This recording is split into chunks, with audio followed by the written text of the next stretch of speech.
11h, Europe 1 Culture Média. Philippe Vandel. Bonjour Rémi Jacob. Bonjour Philippe et Anissa, bonjour à tous. Bonjour Rémi. Rémi, au sommaire de votre journal des médias. Un journaliste qui porte plainte auprès de l'IGPN, une nouvelle télé-réalité qui va faire beaucoup parler, et puis le lancement d'un nouveau média en ligne d'investigation. On entendra son rédacteur en chef. Mais d'abord, on commence par les audiences qu'ont regardé les Français hier soir, le podium.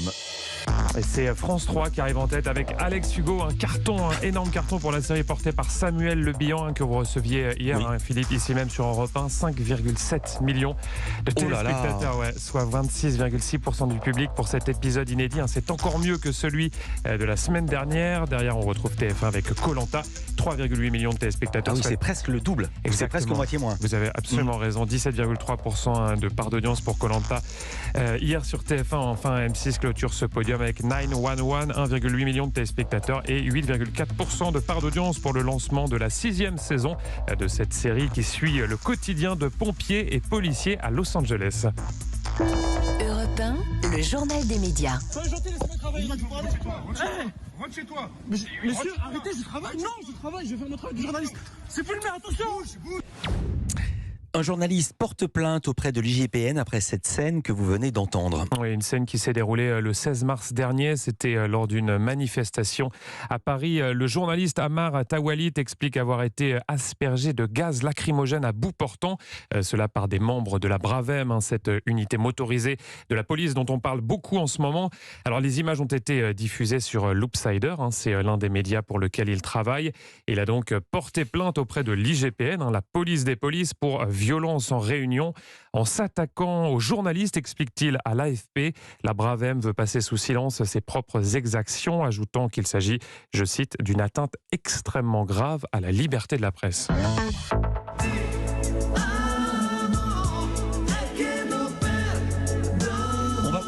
On va parler d'amour avec le lancement prochainement sur W9, ça me fait sourire, d'une télé-réalité qui, m'avez-vous dit, va révolutionner le genre. Oui, son nom, Love Island, c'est un format qui cartonne dans plus de 25 pays. Ça a déjà été testé sur Prime Video, mais cette fois-ci, c'est à la télévision sur W9. Vous l'avez dit, Philippe, que vous retrouverez cette émission de dating. Alors le pitch, vous allez voir, c'est très très simple. Vous avez 11 célibataires qui sont réunis. Alors pour l'instant, c'est très simple, dans une villa de rêve. Ça se passe aux Canaries. Alors, dès le premier jour, dès leur arrivée, on leur demande de se mettre en couple. Ça va c'est rapide. Ça va se mettre en couple. Il y en a un ou une qui va rester seule si c'est un chiffre impair. Oui, c'est ça. Absolument raison. C'est les chaises musicales. Ouais. Ça va très très vite. Dès le début, il faut se positionner. Puis au fil des jours, pour pimenter tout cela, de nouveaux célibataires font leur entrée dans la villa. Aïe. Évidemment, oui, pour mettre un petit peu le bazar, que les couples se fassent, se défassent. C'est vraiment ça la mécanique.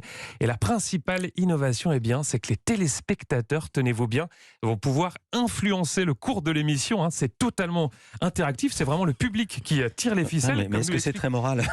Non. Alors ça, c'est aux auditeurs de juger, aux téléspectateurs. En tout cas, c'est ce que nous explique Delphine Vespizer. C'est elle qui a été choisie pour présenter cette émission. Elle est au micro d'Europe 1 Culture Média. Chaque Français va pouvoir avoir l'application Love Island qui est gratuite. Et donc je vais pouvoir dire j'ai envie que Jérémy aille avec, que sais-je, Léa. J'ai envie que ce soir, Jérémy lui offre des fleurs. J'aimerais que Léa lui propose ci ou ça. Et donc c'est incroyable. Donc on est un peu dans les Sims, quoi. On va pouvoir influencer une histoire d'amour. On va pouvoir vivre par procuration leur histoire. Delphine Vespizer au micro d'Europe 1 Culture Média. Autre grosse nouveauté, à la différence des téléréalités comme les Marseillais ou les Ch'tis, cette aventure, comme on dit, sera presque en temps réel. Ça n'est pas tourné 6 mois avant. Il y a seulement un décalage d'une journée entre ce qu'il se passe dans la villa et ce que vous voyez à l'antenne. C'est ce que nous confie Mathieu Grolier. C'est le directeur des programmes d'ITV qui produit cette nouvelle téléréalité. Souvent, les émissions, on les tourne pendant des semaines, puis ensuite on rentre à Paris, on fait du montage et les téléspectateurs découvrent une version qui est figée. Là, pas du tout. Ça s'écrit au quotidien, c'est-à-dire que ce que vous verrez le mardi sur W9, c'est ce qui s'est passé le lundi dans la maison. Les Islanders, les candidats vivent au moment même où vous voyez l'émission. Mathieu Grolier au micro d'Europe 1 Culture Média. Alors j'ai demandé également à Delphine Vespizer si, avec cette nouvelle casquette, elle allait pouvoir continuer à être présente dans Fort Boyard et Touche pas à mon poste, 2 émissions auxquelles elle participe depuis plusieurs années. Voici sa réponse. Bien sûr, Fort Boyard, je continue parce que Blanche et Rouge, ça peut pas s'arrêter. Et TPMP, j'aime trop donner mon avis sur les sujets qui me tiennent à cœur. Et l'équipe est incroyable. Et moi, je suis d'une très grande fidélité. Donc TPMP, on va reprendre en septembre, bien sûr, avec plaisir. Donc petite pause, vous l'avez entendu, pour Touche pas à mon poste jusqu'en septembre. En revanche, pour Fort Boyard, la production de Love Island s'arrangera pour qu'elle puisse s'éclipser de temps en temps quelques jours des Canaries pour aller faire comme ça un petit aller-retour en France afin de tourner l'émission.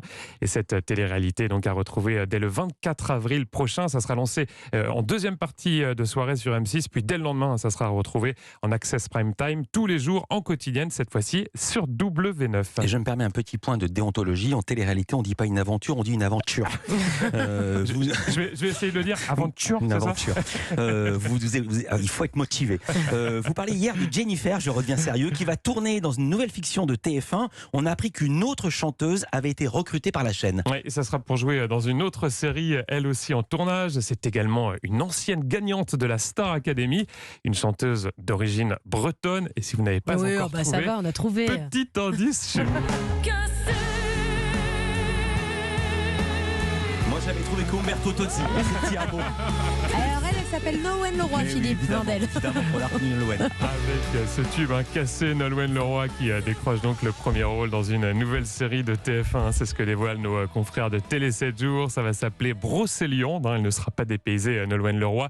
Elle incarnera une biologiste reconnue qui vit depuis plus de 15 ans à Paris après avoir quitté sa Bretagne natale suite à la disparition de sa meilleure amie. Une disparition pour laquelle elle avait été à l'époque soupçonnée. Mais un jour, elle va recevoir une lettre qui l'accuse de nouveau. C'est le point de départ de cette série qui comprendra 6 épisodes de 52 minutes. À noter que ça n'est pas la première fois que Nolwenn Leroy joue la comédie. Est-ce que vous savez, Anissa Philippe, dans quelle série elle avait déjà joué? Nolwenn Leroy, non, pas du tout. Moi, je le sais parce qu'on en avait parlé ici, dans Capitaine Marlowe. Absolument, elle avait fait une apparition dans Capitaine Marlowe. On termine ce journal avec le lancement aujourd'hui d'un nouveau média en ligne. Oui, c'est un nouveau venu qui s'appelle Factuel. C'est un média d'investigation fondé par le producteur et entrepreneur Stéphane Simon. Ça fonctionne par abonnement, c'est 8 € par mois. Et son champ éditorial se veut extrêmement large. Ça va des thématiques police, justice, à la consommation, en passant par la culture. Je vous propose d'écouter les explications de son rédacteur en chef, Romain Renner. C'est un nouveau média 100% numérique, média d'investigation, média d'enquête, 100% indépendant. On ne fonctionne que sur abonnement. C'est un média qui sera composé d'une vingtaine de journalistes. Et c'est un média donc, à partir duquel nous voulons créer de l'actualité en dévoilant un maximum d'informations exclusives.